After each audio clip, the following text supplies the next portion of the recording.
Este video es especial, no solamente porque forjé por primera vez este cuchillo, sino porque llegamos a los 100 videos del canal. En un principio me costó bastante aplanar el acero, pero no es porque sea duro, sino porque ni siquiera tengo el martillo adecuado para el trabajo. Así que tuve que comprar uno bastante grande, de 1,2 kg aproximadamente, y lo moldeé de tal forma de que sea lo más parecido a lo que se usa en las forjas.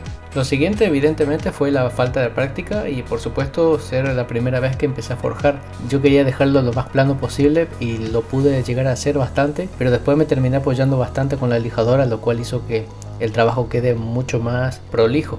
Una vez conseguida la pieza que quería, a partir de ahí en adelante la verdad es que ya no tuve ningún problema. Empleé los procedimientos que siempre ejecuto, digamos, siempre hago el desbaste, los recortes. A partir de ese momento ya me sentía mucho más cómodo porque ya es mi zona de confort, digamos. Prácticamente lo repito desde el primer video del canal. Lamentablemente surgió un defecto muy grave durante uno de los procedimientos. Estaba lijando la hoja y me di cuenta en ese punto que tenía una rajadura, una fisura. Después de muchas horas de trabajo, la verdad que se sintió horrible. No, fue una experiencia muy fea. Claramente nadie quiere tener ese defecto al haber hecho su primer cuchillo forjado.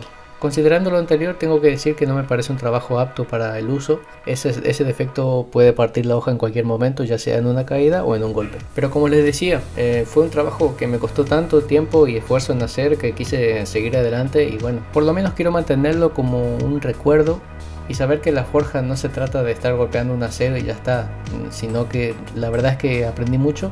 Creo que me falló el tema de la temperatura, no he podido mantener una temperatura constante y creo que ahí vino el fallo.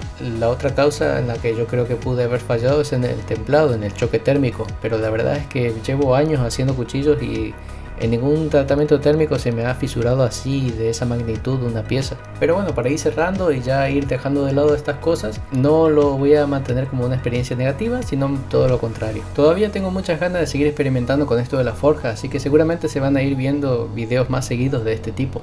Abajo en la descripción van a poder ver las especificaciones, las herramientas que usé. También hice el diseño para que lo puedan usar a quien esté más interesado. Espero que me dejen su opinión y ojalá les haya gustado este video tanto como a mí me gustó hacerlo. Un saludo y hasta la próxima.